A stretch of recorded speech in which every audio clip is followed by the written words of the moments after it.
सफल बने, समर्थ बने, पावन बने जीवन। मीठी मुरली सुन के पाए सुख सघन।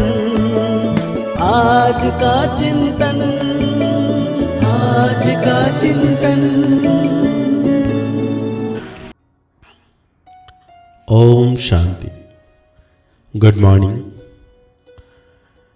स्नेह का सागर शिव बाबा, मास्टर सर्वशक्तिवान, हम बच्चों को बनाने वाले सर्वशक्तिवान बाबा, यह वंडरफुल पढ़ाई बेहद का बाप पढ़ाते हैं। आज कह रहे हैं बाप और उनकी पढ़ाई में कोई भी संशय नहीं आना चाहिए। पहला निश्चय कि हमें पढ़ाने वाला कौन हो। साथ में बाप पूछ रहे हैं तुम बच्चे को निरंतर याद की यात्रा में रहने की श्रीमत क्यों मिली है। बाबा कहते हैं क्योंकि माया दुश्मन अभी भी तुम्हारे पीछे है। जिसने तुमको गिराया है अभी वो तुम्हारा पीछा नहीं छोड़ेगा, इसलिए गफलत नहीं करना। भल तुम संगमिक पर हो परंतु आधा कलप उसके रहे हो, इसलिए जल्दी नहीं छोड़ेगा। याद भूली और माया ने विक्रम कराया, इसलिए खबरदार रहना है। आसुरी मत पर नहीं चलना है। अभी बच्चे भी हैं, बाबा भी हैं। बाबा अनेक बच्चों को कहेंगे ओ बेटे, सभी बच्चे फिर कहेंगे ओ बाबा। बच्चे हैं बहुत। तुम समझते हो ये ज्ञान हम आत्माओं के लिए ही है। एक बाप के कितने ढेर बच्चे हैं। बच्चे जानते हैं बाप पढ़ाने आए हैं। वो पहले पहले बाबा है, फिर टीचर है, फिर गुरु है। अब बाप तो बाप ही है। फिर पावन बनने के लिए याद की यात्रा सिखलाते हैं। और यह भी बच्चे समझते हैं कि यह पढ़ाई वंडरफुल है। ड्रामा के आदि मध्य अंत का राज बाप के सिवाय कोई बता ना सके। बच्चे जानते हैं हम आत्माओं का बाप है। ज्योति बिंदु शिव बाबा तो देह का भान टूट जाता है। आत्मा कहती है वो हमारा बाप है। अब यह तो निश्चय रहना चाहिए बराबर बाप के बिगर कोई इतनी नॉलेज दे नहीं सकता। पहले तो यह निश्चय चाहिए।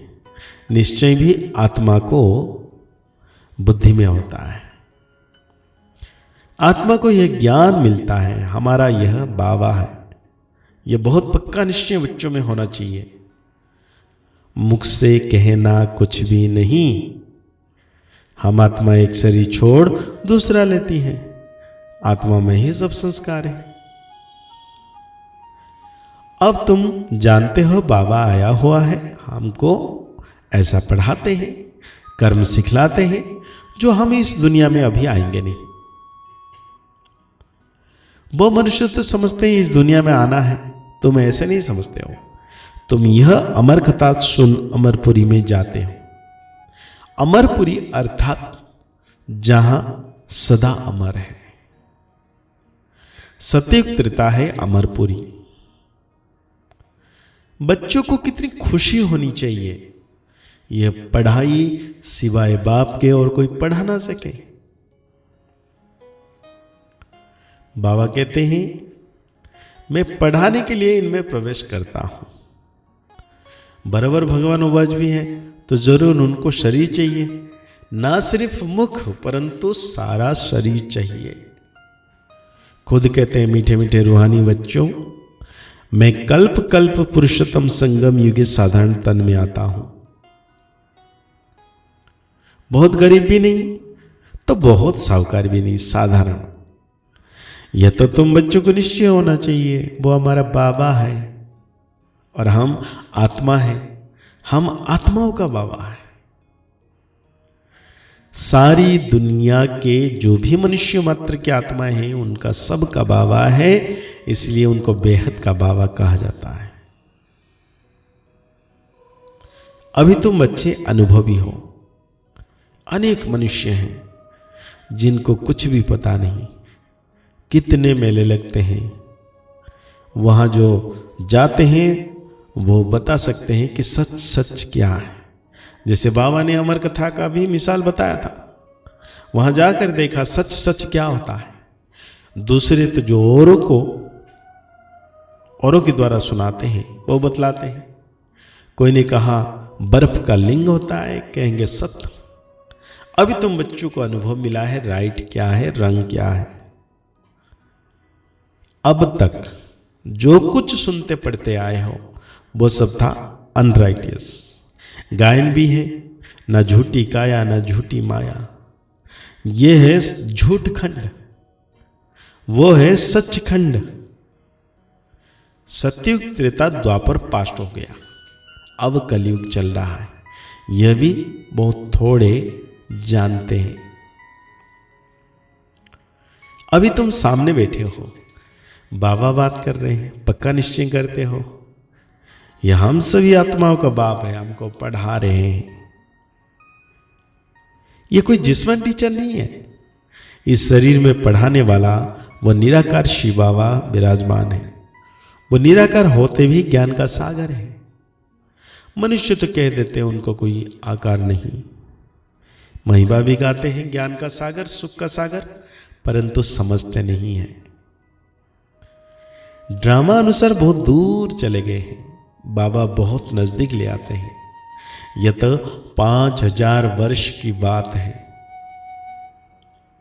तुम समझते हो हर 5000 वर्ष बाद हमको पढ़ाने आते हैं। यह नॉलेज और कोई से मिल ना सके, यह नॉलेज है ही नहीं दुनिया के लिए, कोई मनुष्य दे ना सके, क्योंकि तुम प्रधान है। वो किसी को स्वतः प्रधान बना ना सके, वो तो तमर प्रधान बनते ही जाते हैं। अभी तुम जानते हो, बाबा हमको इनमें प्रवेश करके बता रहे हैं। फिर बाप कहते हैं बच्चे गफलत मत करना, दुश्मन अभी भी तुम्हारे पीछे है। जिसने ही तुमको गिराया है वो भी तुम्हारे पीछा नहीं छोड़ेंगे। भल तुम संगम पर हो, परंतु आधा कल्प तुम उनके रहे हो, तो वो जल्दी नहीं छोड़ेंगे। खबरदार, नहीं रहेंगे, याद नहीं करेंगे तो फिर औरों को ही विकर्म करा देंगे। अब तुम समझते हो शिव बाबा सामने बैठे हैं। तुम भी निराकार आत्माएं हो, परंतु शरीर के साथ हो। यह सब बातें बेहद का बाप ही सुनाते हैं। तो आज बाबा धारणा में कहते हैं सदा नशा और निश्चय रहे कि हमें पढ़ाने वाला कोई जिस्मानी टीचर नहीं है। स्वयं ज्ञान सागर निराकार बाप टीचर बन हमें पढ़ा रहे हैं। इस पढ़ाई से ही हमें स्वतः प्रधान बनना है। आत्मा रूपी दीपक में रोज ज्ञान का घृत डालना है। ज्ञान घृत से सदा ऐसा प्रज्वलित रहना है जो माया का कोई भी तूफान हिला ना सके। पूरा परवाना बन शम्मा पर फिदा होना है। आज बाबा वरदान दे रहे हैं, सदा एक बाप के स्नेह में समाई हुई सहयोगी सो सहज योगी आत्मा भव। जिन बच्चों का बाप से अति स्नेह है, वो स्नेही आत्मा सदा बाप के श्रेष्ठ कार्य में सहयोगी होगी। और जो जितना सहयोगी उतना सहज योगी बन जाता है। बाप के स्नेह में समाई हुई सहयोगी आत्मा कभी माया की सहयोगी नहीं हो सकती। उनके हर संकल्प में बाबा और सेवा रहती, इसलिए नींद भी करेंगे तो उसमें बड़ा आराम मिलेगा, शांति और शक्ति मिलेगी। नींद नींद नींद नहीं होगी जैसे कोई कमाई करके खुशी में लेटे हैं। नींद नींद नहीं होगी, लेकिन आराम होगा। इतना परिवर्तन हो जाता है। बाबा कहते हैं स्लोगन में, प्रेम के आंसू दिल की डिब्बी में मोती बन जाते हैं। तो आज के मुरली के अनुसार हम सो मान लेंगे, मैं सहज योगी आत्मा हूं। मुरली को और गहरी रीति से चिंतन करते हुए निरंतर मीठे बाबा की याद में रहना है। परम सितारा शिव बाबा मेरे मस्तक के ऊपर छत्र छाया के रूप में है। मुस्कुराते रहिए, आगे बढ़ते रहिए, पुरुषार्थ करते रहिए, खुश रहें, स्वस्थ रहें, मस्त रहें। ओम शांति, ओम शांति, ओम शांति।